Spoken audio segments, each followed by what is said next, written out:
Hey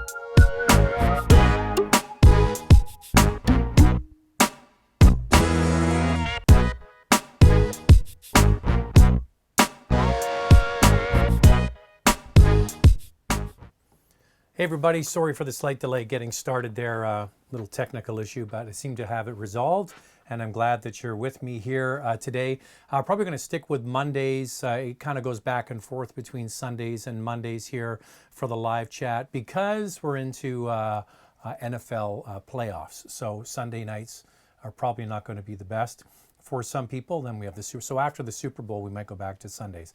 So just wanted to get the live chat going here. Tell you what else is going on. First of all, it's my first chance to say Happy New Year. So Happy New Year. Hopefully everybody had a good holiday. I was talking to somebody today with Christmas and New Year's on a Wednesday. It was very strange to try and get any work done because we never really had any kind of stretch to do any work, which was good, get a break. So one thing I want to let you know, and if you haven't taken advantage of it so far, Car Cost Canada is the main sponsor of this channel. When you go to Car Cost Canada, please sign up and use the promo code MOTORMOUTH to become an expert member. And when you become an expert member, you get extra searches that are free. I think you get 5 additional searches that are free, and you also they don't time out. So if you're thinking about buying a car down the road, maybe sign up now and you can use those searches later when you are ready to go. All right, so let's get into what other vehicles are coming up soon on the channel. We're going to have the Lincoln Corsair video going later this week, and then soon after that we'll have the Prius Prime, not the RAV4, but the Prius Prime. Okay, let's get into the questions here. Master Debater, should I buy out my leased 2017 Forester XT? Or buy a Buick Tour X or possibly a V60. I would like something more fun to drive than my XT, but still is practical. Well, you're kind of answering your own question there. If you're looking for something more fun to drive than your existing car, then that's probably not going to be the car that you're going to want to buy out. Now, the upside for you is the fact that they don't make the XT anymore. It's not available. So there's going to be some demand for that out in the marketplace. So you might want to look into buying the vehicle out and then selling it yourself, because have a look at the residual value of that vehicle and also what it's fetching in the marketplace. I do know that Subaru as a brand has some of the highest resale value, so that is going to play into your favor. I wouldn't say that the V60 is going to be that much more dynamic to drive than your Subaru, because that turbo flat 4 engine in the Subaru is a load of fun, but it has a continuously variable transmission. So I don't really have anything to add other than if you don't like your Volvo, then it's time to move on. This is Steven says, hey Zach, how do you get other people into the car video shoots? I would like to experience the car shoot. I'm legally blind. I'm not sure, Stephen, what you would get from it if you're legally blind. Reach out to me. I'm not sure where you live. Go to my website, motormouth.ca, or just send me an email, zach@motormouth.ca, and we can chat. There you go. My son says, too bad about the Bills. Go Hawks. Yeah, the Bills are out. And we're all Seahawks fans here on the West Coast.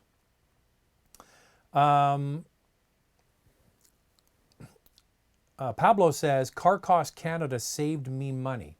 There you go. So as I mentioned at the beginning, if you haven't signed up, please go and do that and type in the promo code MOTORMOUTH and get access to being an expert member and get those extra searches for free. Plus, you also get an Esso gas card with a rebate on it for $50 worth of savings. Hey, Zach, Happy New Year. What's your thoughts on the Mini Cooper SE? Here's the thing about the Mini Cooper is that there really isn't much else in the marketplace that's kind of like that. I mean, it's so low to the ground. It's so small. It's got the wheels pushed out to each corner. It's a lot of fun to drive. I would say that you need to drive one and experience it for yourself to see if you can live with its mini size, even though it's not nearly as mini as it used to be years ago. So that, yeah, there you go. I think that you need to try it out for yourself. I think minis are a load of fun.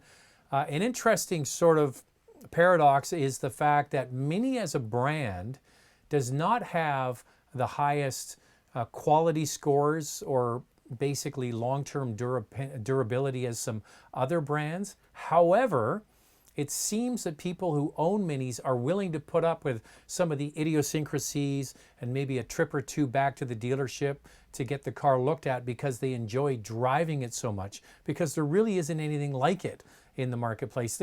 Probably the closest analogy I could have to a Mini Cooper is kind of like the MX-5 Miata.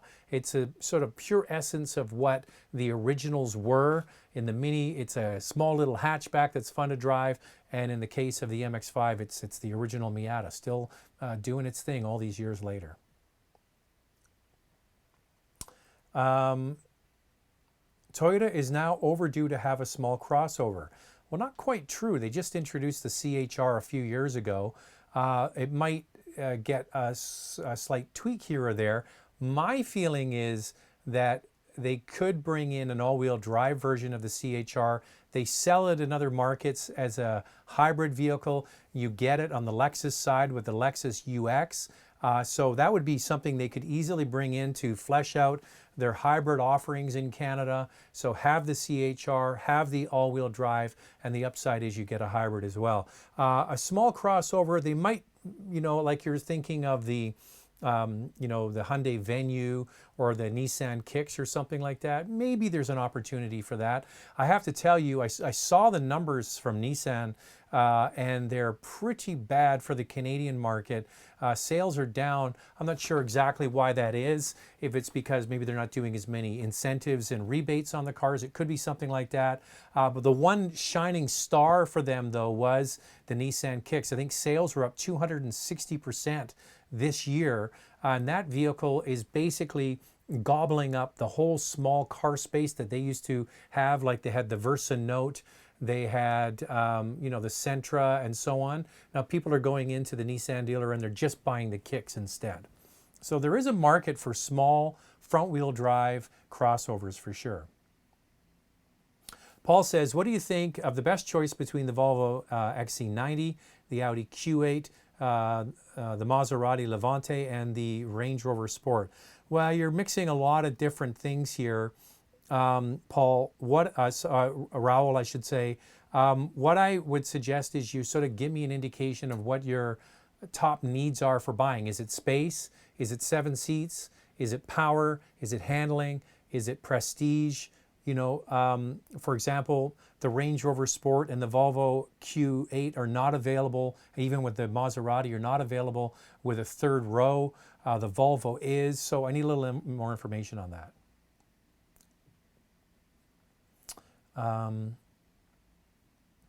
Hey Zach, Happy New Year. Should I buy an SUV with a CVT? Well, please clarify a little bit, Eddie. What is the vehicle you're looking at? I am not a big, regular viewers of this channel, when I review the cars and I talk about them here in the live chat, I'm not a huge fan of CVTs. They serve their purpose for fuel economy, and they do deliver better fuel economy. It all comes down to what you're expecting out of your car. Excuse me. If you're somebody that likes sort of performance and handling and you're an automotive enthusiast, well, a CVT is never really ever going to make you feel like you're driving a vehicle that delivers on those fronts. If, however, you're somebody that just drives a vehicle to get from A to B and you want good fuel economy and you don't really care about handling and dynamics and engine responsiveness and all those sorts of things, then a CVT would be fine. So you have to kind of decide which one you are. If you're somebody that's more sort of spirited, driving, enthusiast-minded, a CVT is probably going to leave you cold.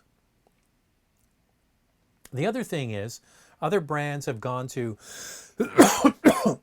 multiple gears in their transmissions to give you better fuel economy, but also still give you, a more dynamic feel.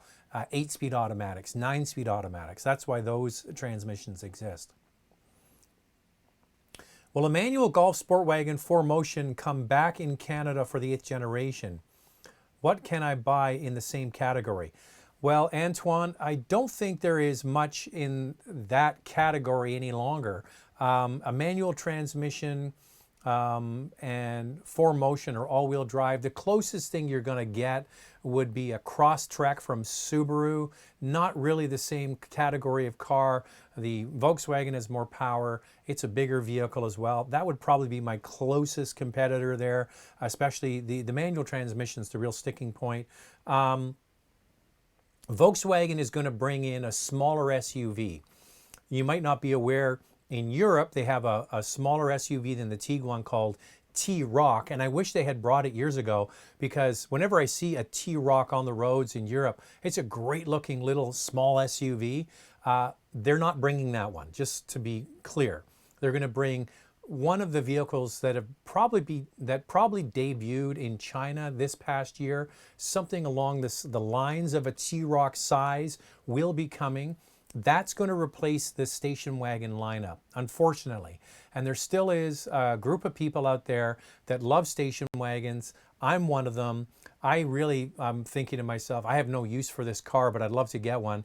I'd love to get a sport wagon, all-wheel drive, manual transmission for myself, because I don't think it is going to come back. There might be a case made for bringing in from Germany a specialty wagon like a Golf R wagon or something like that, but I think that would be maybe the only way to go. I've had many conversations with Thomas Tetzlaff from Volkswagen Canada. I was recently on the Volkswagen Golf launch with him, sitting chatting about Volkswagen and their philosophy and where they're going, and I just don't see the case for that.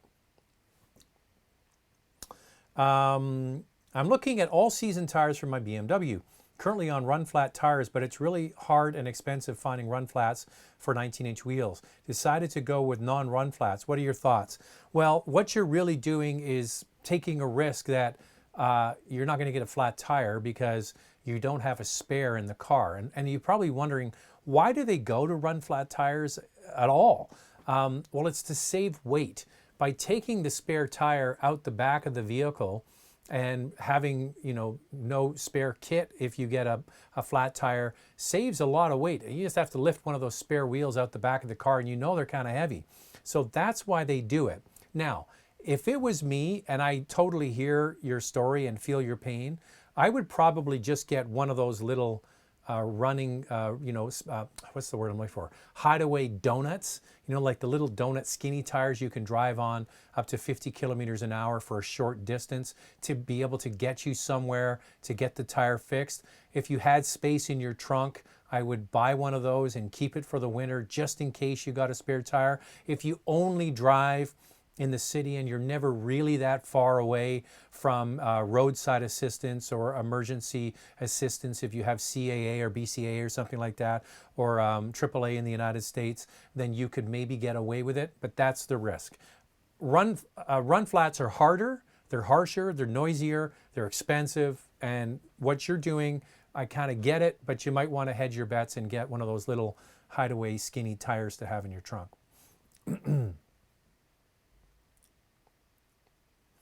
Pablo says, I watched your video on the Mark 8 test drive, the new Golf.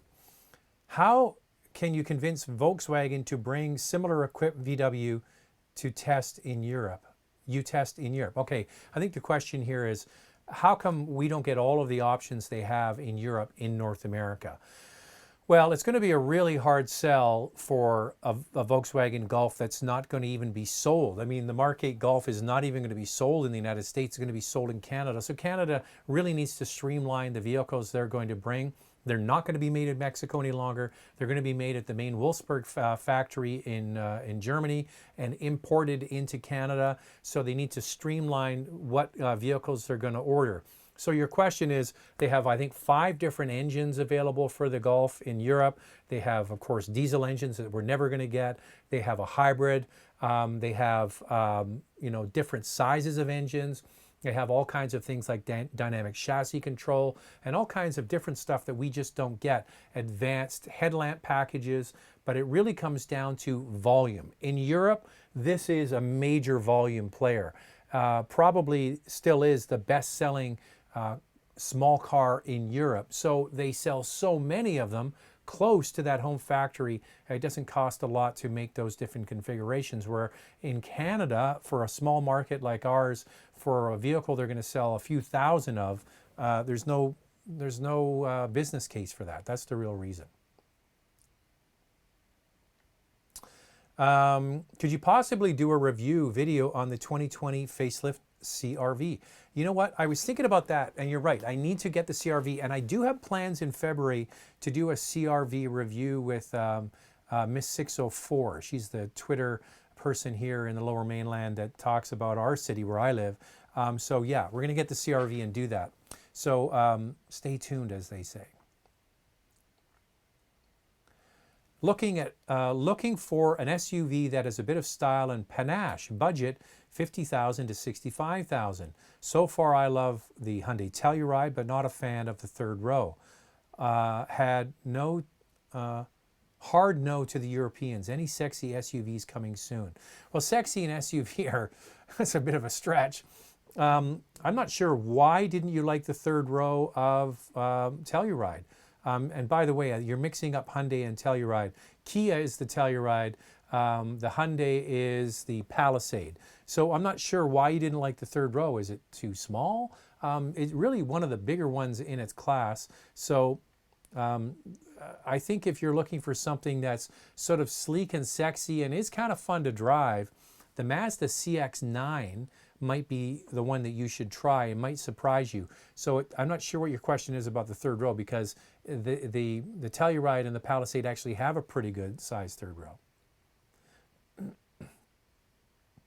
Will Hyundai bring a successor to their Genesis Coupe? I don't know the answer to that. And if there is going to be a Genesis Coupe, I think it's going to be a bit down the road, because they have to first of all bring in the is it the GV80 or the GV80? That's the SUV that's based on the G80 platform. If you follow along at the Motormouth Facebook page, you put some sneak peek pictures of that on the Facebook page. So they have to get that three-row SUV, think the same size as the Palisade on the Genesis side coming next. It's going to be shown here in the next little while.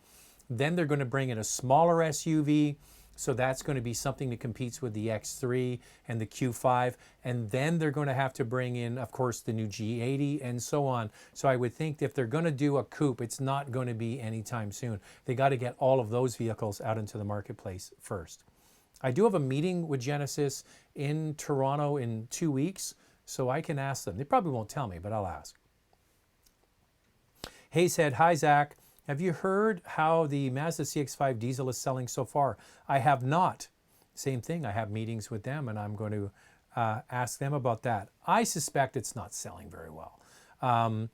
It's the most expensive CX-5 by the tune of about $5,000 over and above the turbo four-cylinder. It gets good fuel economy. It doesn't get amazing fuel economy. It would really be a good choice for somebody that does a lot of driving. Like say you're somebody that is like in sales, for example, and you spend a lot of time on the highway and you do a lot of driving. Maybe you're doing 30, 40,000 kilometers a year. Maybe your company even pays for your fuel, and then if you save money on fuel, you can pocket the difference. So that, I think, would be the perfect person for this vehicle. If you're somebody that's just using it as a casual driver, you're not doing huge mileage, can you really offset the cost of it with fuel savings? I don't think you can. And the CX-5 Turbo, the top trim with the turbocharged 2.5, is such a great product. It'd be hard to spend the extra money to buy the diesel, unless you drive a lot. Hey, Zach, Happy New Year. Can you possibly do a review on the Honda CR-V 2020? Yes, I got that a moment ago. I will. Hey, Zach, I love your reviews, even though most cars would never make it to India. Would love to see you review the Hyundai Venue. Big hello from India. Well, hey, nice that you're watching. Isn't that cool that I can be here in Vancouver and you're watching in India? And that's the great thing about the World Wide Web. It brings us all together. And by the way, I just booked, or I sent the email out to them at Hyundai. Let me just see if they replied. Nothing yet, but I have a request to get that vehicle in the next little while. So the Hyundai Venue will be reviewed hopefully in the next few weeks. Thoughts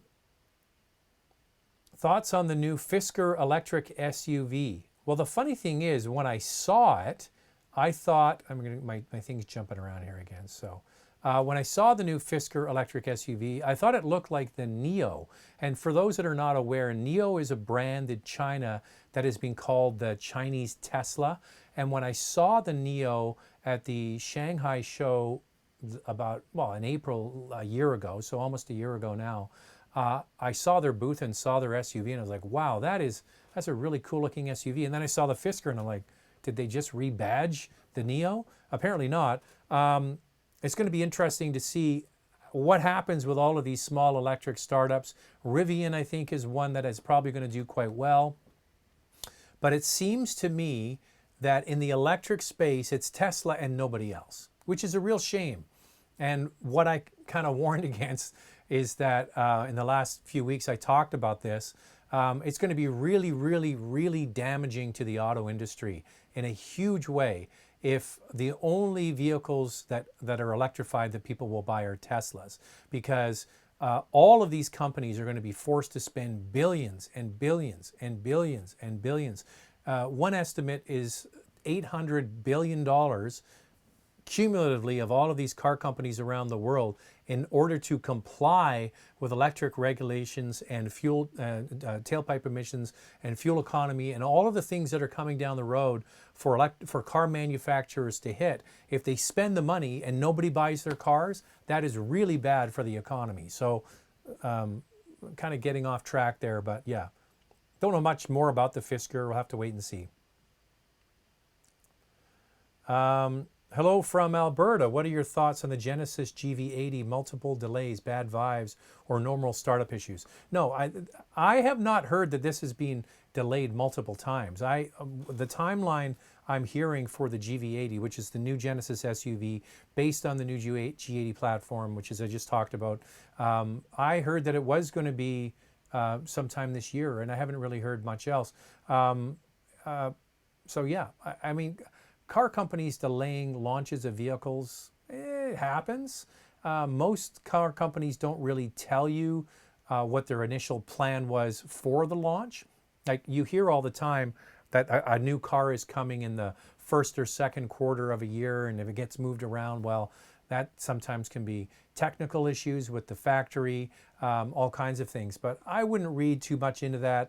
All I can tell you is that Genesis, Kia, and Hyundai have moved right to the very top when it comes to quality scores from J.D. Power.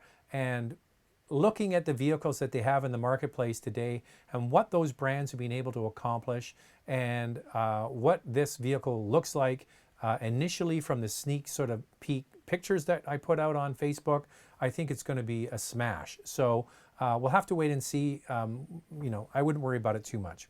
If it is delayed, it's probably because they're making sure that it's going to get high scores. Hey Zach, considering a small SUV, I really like the Tiguan, but I've read some negative things about it. Any competitors that you would recommend? I have a V6 RAV4 and I love its power. Well, a V6 RAV4 is a pretty cool vehicle because they don't make it anymore. And I'm trying to think of a small, I think you need to go and drive the vehicle I just mentioned a moment ago, which is the Mazda CX-5 Turbo. Okay, so they have the 2-liter, they have the 2.5 liter, and then they have the 2.5 liter turbo. Go and drive that. It might not have exactly the punch you got out of your old V6 RAV4 because that vehicle is a bit smaller, but I think it'll surprise you. That's a good place to start, okay? It's an interesting question from somebody. Do you think Toyota and Honda will ever collaborate in the future on a car? I'm not really sure about that, and I wouldn't think so. These are pretty fierce competitors. There's a lot of background collaboration going on, especially in the Japanese marketplace. Mazda, Subaru, Toyota, and then there's other brands that are licensing Toyota's hybrid technology. They have invested so much, they've perfected it, and other brands, as I mentioned a moment ago, are having to spend tens of billions of dollars trying to create their own electrified program, whether it's plug-in, mild hybrid, or full electric vehicles, sharing technology amongst different companies is the way to go. I'm not sure how aligned Honda is with Toyota. I would say probably not. I don't really know much about the culture in Japan and if they're at war as much as we all think they are. It's interesting on the German side, you think of brands like Mercedes and BMW battling it out for every last single person, but they actually do share a lot of technology when it comes to development of different things. And, you know, it wouldn't surprise me. Antoine's back again about his question about his tires. With what tire can I replace my Conti Pro Contact on the Jetta TDI? I'm doing 30,000 K per year. I'd like a quieter tire with good overall efficiency. Here's what I suggest you do. Go to TireRack.com. Now, you don't need to buy the tires from Tire Rack. It'd be good to support, obviously, Antoine, I'm guessing you're in Quebec, you know, local retailer. But if you go in there, they have a good search tool that allows you to put in sort of what your parameters are for your tire sort of needs. So if you're looking for a quiet tire, good longevity, all those sorts of things, you can then sort of distill it down and then start to read the comments. They have a great review section there from people who bought the tires on different kinds of cars, and you'll get a good indication once you go through that process of refining your search, reading the reviews, and then coming down to sort of one or two tires. And here's the one thing to be said for a local tire retailer in the Canadian market. We've got lots of big players like OK Tire, Cal Tire, Canadian Tire, and so on, is if you get a real tire expert in one of those shops and they have multi-lines and you tell them what you're looking for, they'll also have feedback for you. So for me to say, you know, I haven't driven every single car with every single tire. These people sell tires all the time and, you know, use their resource. Go and talk to them and then do the research online, and hopefully you'll get down to 2 or 3 different tires. Mike Shaw says, Happy New Year, torque and horsepower. Which is more relevant? This is a great question. Is there a rule of thumb ratio? I have a Porsche Macan 2019 base model, not as powerful as the Macan S, GTS, or Turbo, but has plenty of power. Thanks. Well, there's a saying, you pay for horsepower, but you use torque. And torque is that twisting motion, that initial power that moves you away from a light or a traffic stop and gets you up and going. So torque is best described as low and mid-range power. Horsepower is high speed, high revving for the most part, higher end power in the engine. So it depends on the kind of driving you do. If you drive a lot on the highway and you need to pass big 18-wheelers at higher speeds, then a higher horsepower car might be more beneficial to you. If you're somebody that does a lot of low speed and city driving, you're going to want a torquey engine. And I don't think there is a rule of thumb, because you want to look at torque as where it comes in the power band. So you'll often see this when you look at the specs of a car. So for example, I don't know the exact torque number on the base model Macan. It's 252 horsepower, I believe, and will have about 260, 270 pound-feet of torque. And you will see that the torque comes on, when you look at the specifications, between, say, 14 or 1500 RPM and 3500 RPM, and horsepower, peak horsepower, comes between, you know, 3000 RPM and 5500 RPM. So you can see the torque is lower down and the horsepower is higher up. That's often the case, not always the case, especially now because we're utilizing more turbocharged engines. But the lower the torque is in the torque curve, so you get that peak torque coming on at a lower RPM. BMW, for example, with their inline 6-cylinder engines, I remember they used to have peak torque at 1250 RPM, which was barely just above idle. So amazingly powerful torquey engines at low RPM. So that's what you want to look at. I am a diesel owner. My vehicle that I drive, or one of the vehicles I drive, is a Cayenne diesel, and it of course has all of the torque and power down low because it's mostly driven in the city, and that's what I like. I like torque. So you pay for horsepower, but you use torque.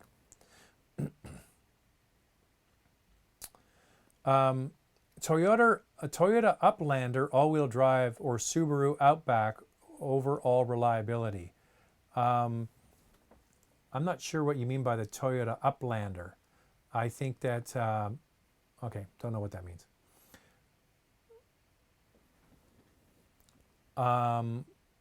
This next one, it says, I'm bumped. Audi discontinued the A3, bummed I think, A3 E-tron. Do you have anything you can suggest that is comparable? I like how I can use EV mode for my daily commute and the gas motor for longer trips.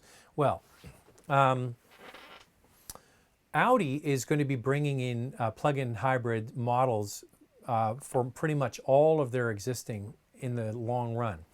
So yes, you're going to be able to get plug-in hybrids like that.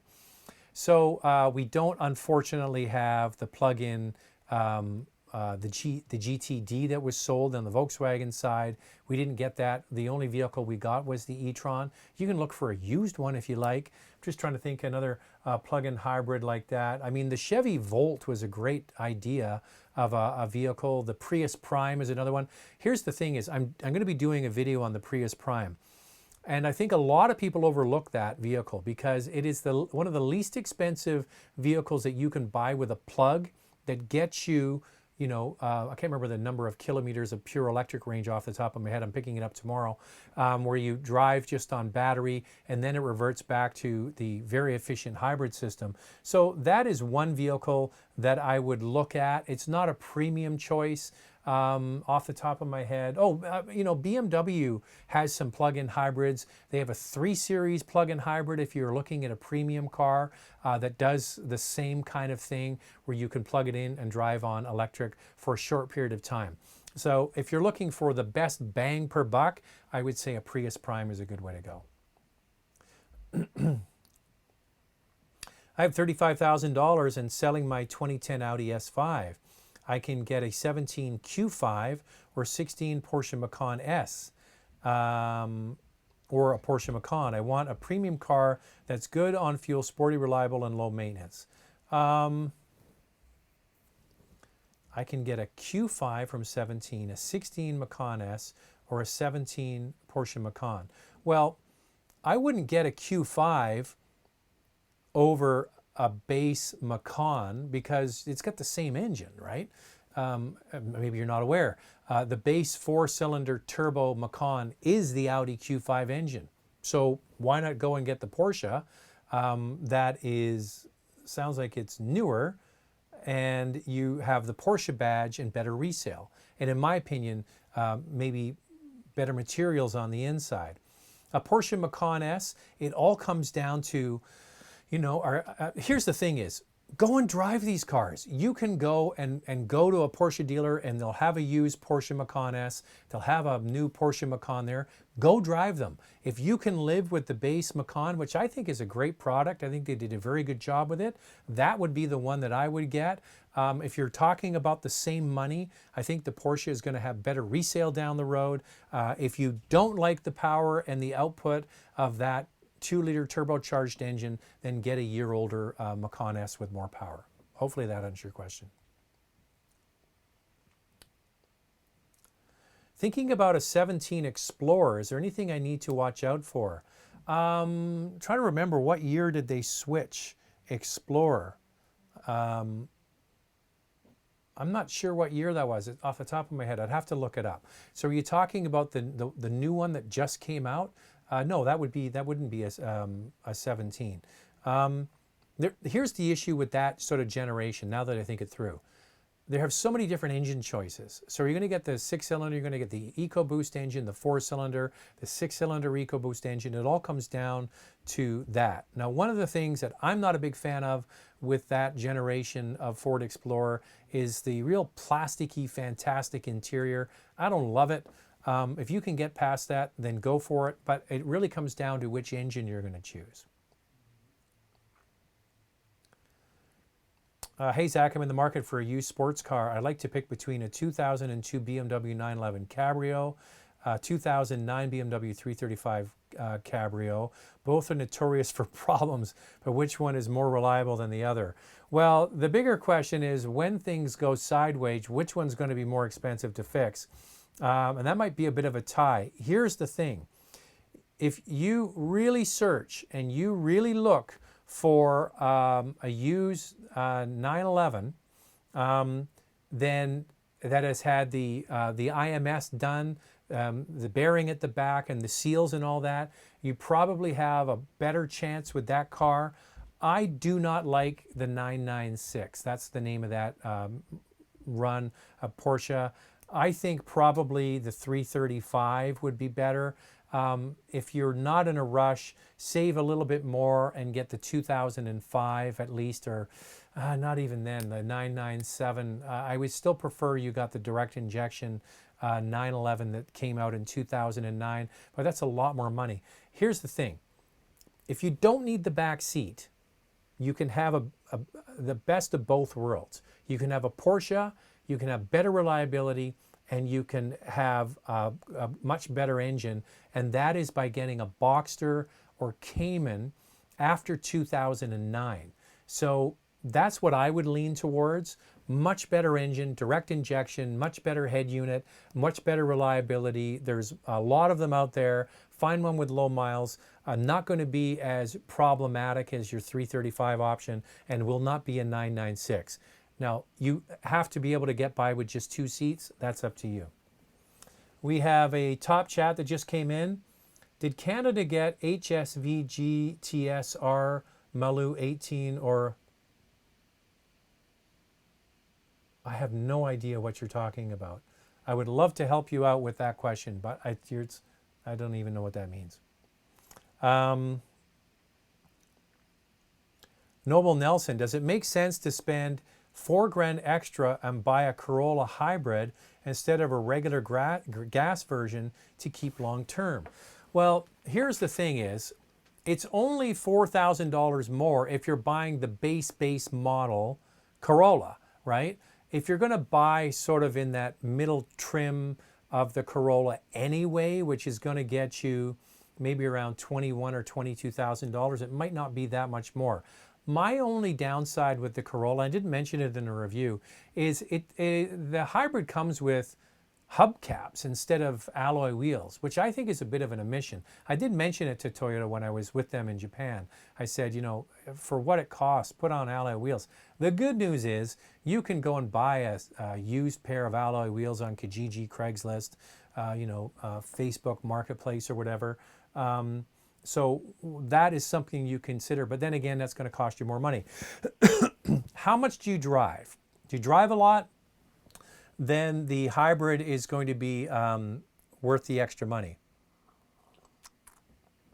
I did find it drove better. I will say that the hybrid with that little boost of electric torque at the low end made it actually pretty enjoyable to drive.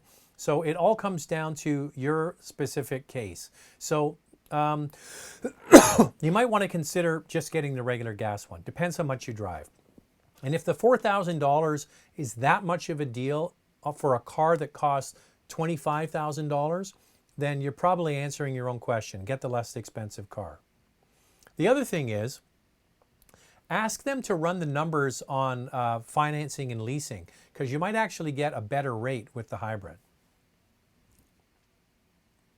Replacing my Subaru Outback, was thinking Volvo V60 Cross Country, Acura RDX. Tough decision. Thoughts? I like the RDX. Now, there have been some reports of issues with this latest model. Hopefully that has been rectified. There have been some technical issues with it. So I suggest that you go and drive it and see for yourself. If you're replacing the Outback, have you thought about the new turbocharged Outback, which is actually a much better vehicle than the old one?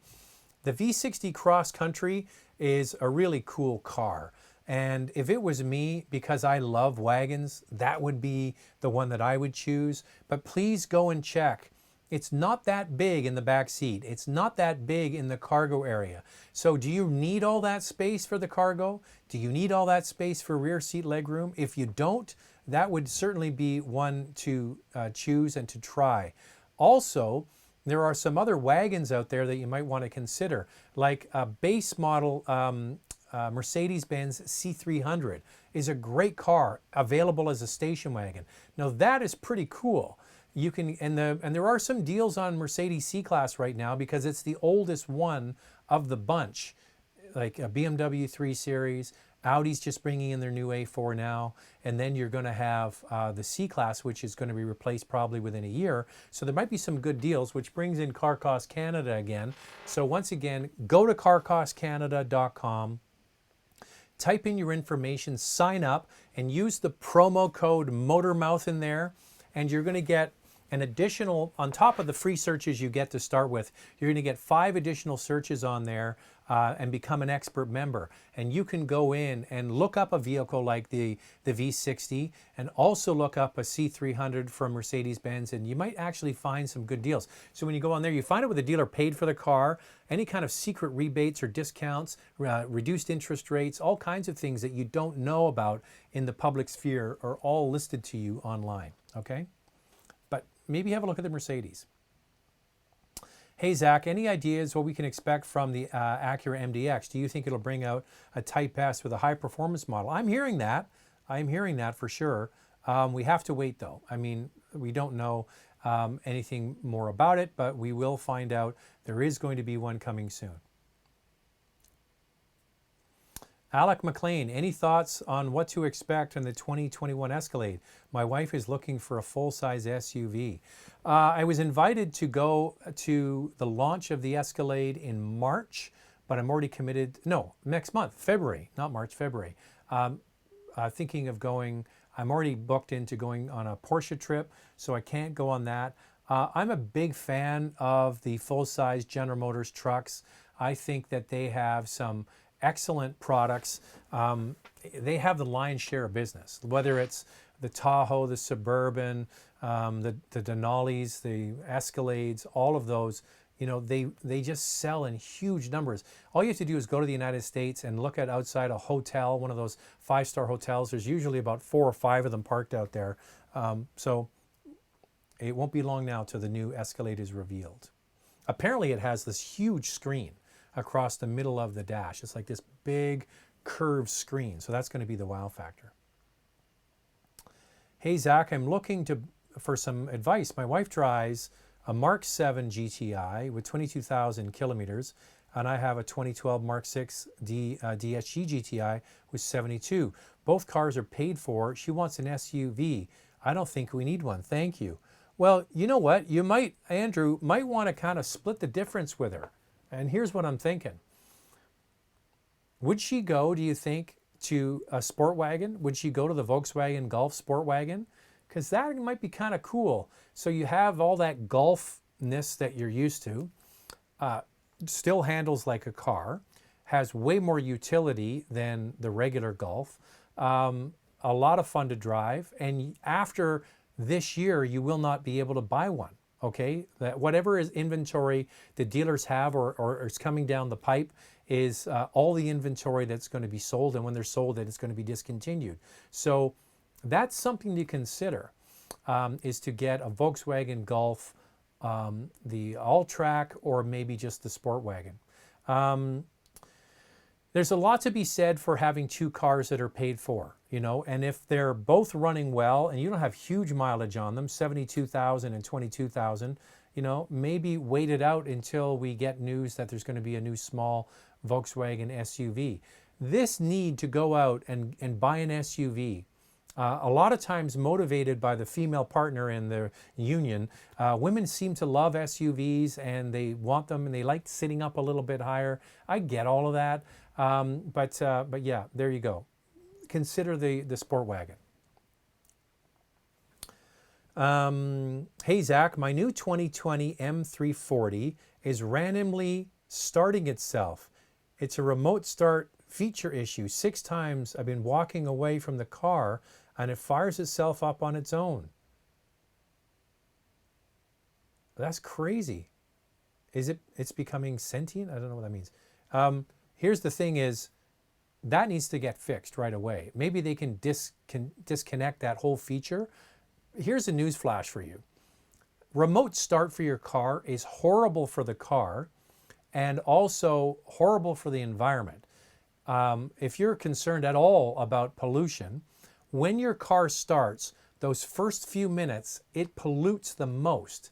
Now that's why you are meant to start your car, drive it, and warm the engine up as quickly as possible. So even in cold weather, you should start your car, let it sit for 10 or 15 seconds, and then drive smoothly away. Not rapid acceleration, but just driving the car, and that's meant to heat up the catalytic converter as quickly as possible to reduce the amount of pollution that comes out of it. So remote starts, in my opinion, I don't even think they should be allowed. I would go to BMW and say, I want this disconnected. So that's my advice to you. And if they can't disconnect it, then they have to get it figured out. Is it the key knocking something? Are you knocking the key and starting it? Another top chat came in. Buying a 2020 Genesis G70 2-liter manual. Unless the rumored update, 4-pod engine will still come with a manual option. Any news or advice? I haven't heard any change on that, that they're going to discontinue that. It was a big deal when they brought the car in, not even 2 years ago now. As I mentioned, I'm going to be having a meeting with the gang at Genesis in a few weeks. I'm going to Toronto for some other business, so I will ask them that. So unless the rumored update 4-pod engine will still come with a manual option, any news or advice? Well, here's the thing is, if you really want the 2-liter manual, then order one. Go or get them to bring one to you and try it out. So that's my advice to you, Jorge, is to get it, because if they do discontinue it, then you're going to be SOL.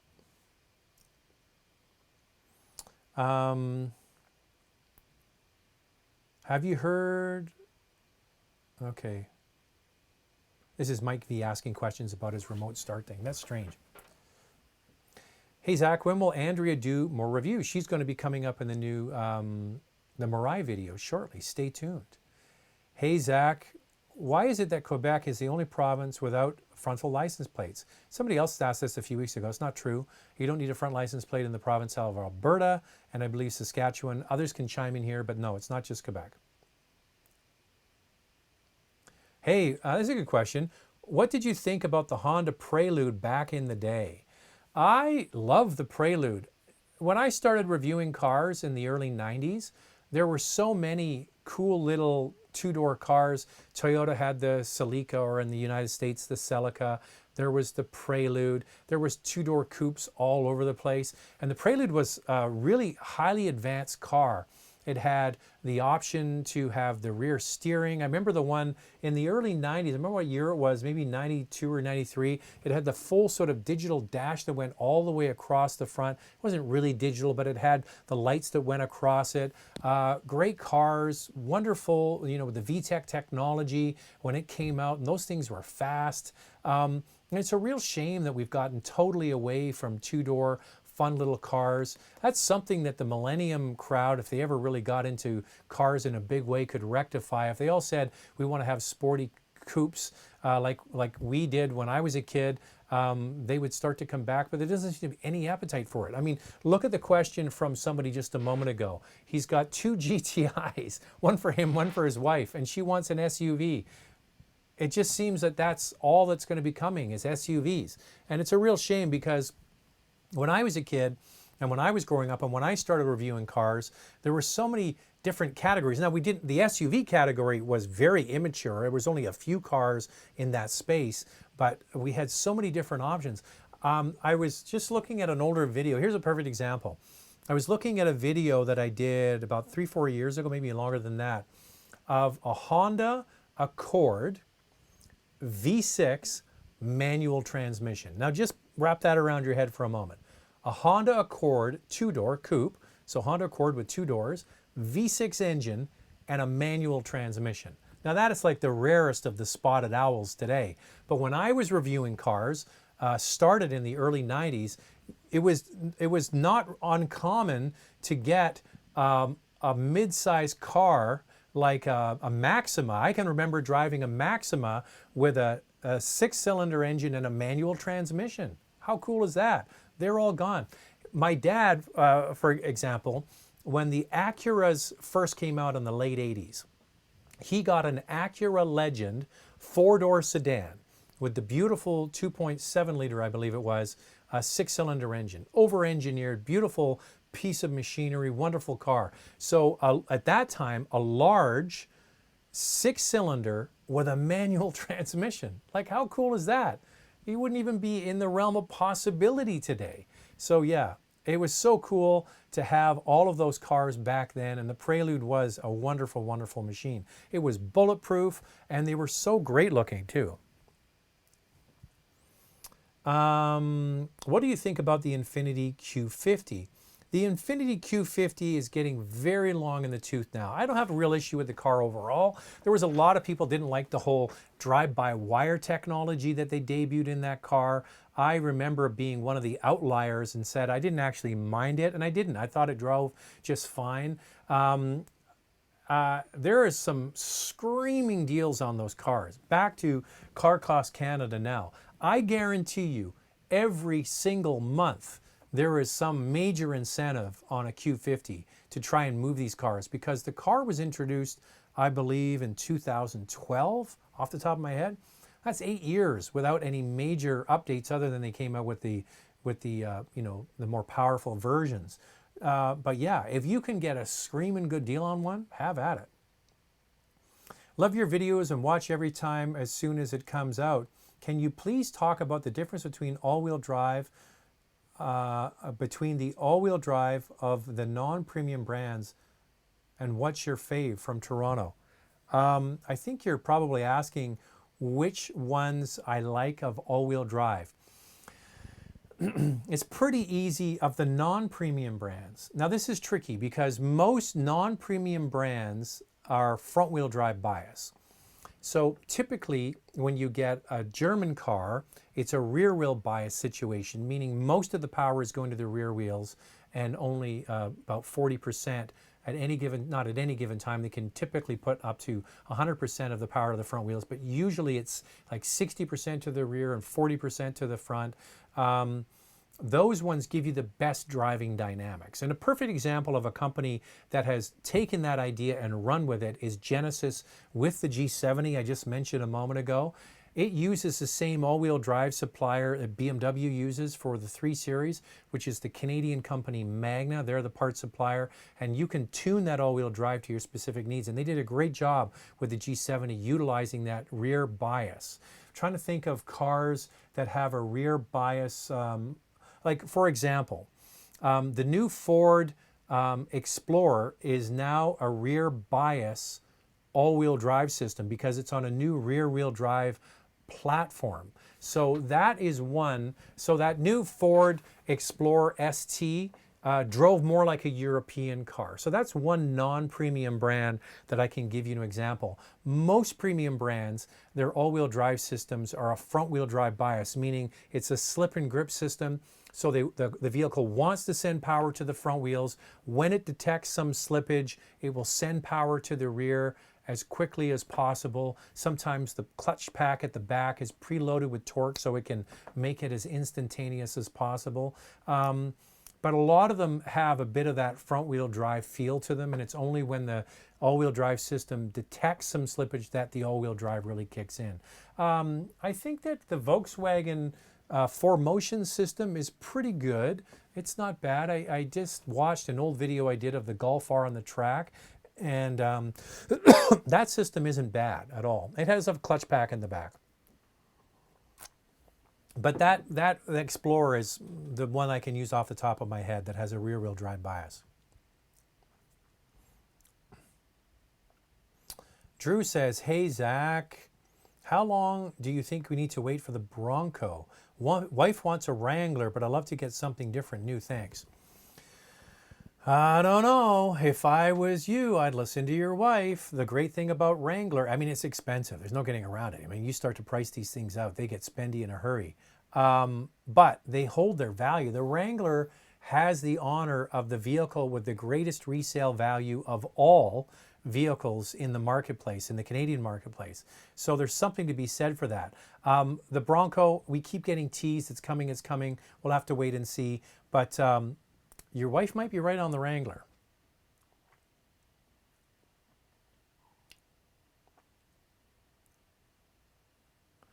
Can you please do a review of the GMC Terrain and the Chevy Equinox as well as the Dodge Caravan? So please go back onto the channel when we're done here and do a search. There is a review of the GMC Terrain. There is a view of one of the Chevy Equinox, and there certainly is of the Caravan. Now, these are older reviews, but nothing has changed since the latest models were introduced. I think the Caravan dates back to before 2009. That's an old vehicle. The Terrain I like, the looks of it. I think the Chevy Equinox is my favorite of the bunch, only because it has a regular shifter. The Terrain has this silly push button start, not start, but push button transmission. So there you go.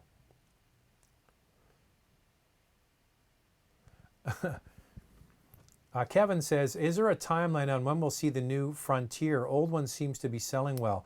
Well, they finally started promoting the damn thing. I could never understand why Nissan didn't take the opportunity when Chevy and Ford got out of the, not Chevy, but General Motors and Ford got out of the small SUV space. And it seemed like it was only Tacoma that was selling a medium to small SUV, a pickup truck. It wasn't the case. Nissan had the Frontier, but they never told anybody about it. And they should have been telling everybody, hey, we still have a small to mid-size, pickup truck. But I couldn't believe that they just let it sit there and didn't let everybody know about it. And then Toyota went and ran away with the absolute lion's share of the market that they still hold today, because they had all those years without really any competition. So is there going to be a new Frontier? Well, Nissan has a lot of new vehicles they have to come out with. Not just Frontier, also on the Infiniti side, a lot of their vehicles are getting older. So yeah, is there a timeline? I don't have a timeline for you. Hey Zach, what do you think of the 2018 Q5, the 2018 GLC, the BMW X3? Which one is the best choice? Well, there are no bad answers in this, honest to goodness. And I'm not just saying that to brush it over. The way I would describe it is the Q5 is sort of the best all-rounder. It's the one that's going to appeal to the widest group of people just based on the way it drives and the way it's put together. I always look at some of the base model Audi cars as kind of like the Toyota versions of German cars. They appeal to the biggest group of people. The GLC has some updates for the head unit, but it really is kind of getting oldest in the group. And then you have the X3, which is the newest of the bunch. And it would probably be the one that I would gravitate towards, just because it's only been out not even a year now. It's freshly updated. It has plenty of room on the inside. It's the handler of the group. It definitely handles the best. So there is no wrong answer here. They're all good choices. Go out and drive them all. See what appeals to you. Each one of them have high and low points. And then, honest to God, often what happens with these things is when you go into the dealer and you start getting some quotes on them, you start looking at, well, which one has the best features versus the price they want for the car every month. And then it comes down to which one has the best deal. So that's probably what's going to happen to you, is when you go through the exercise of driving all three, seeing which one you like, it's going to come down to the price.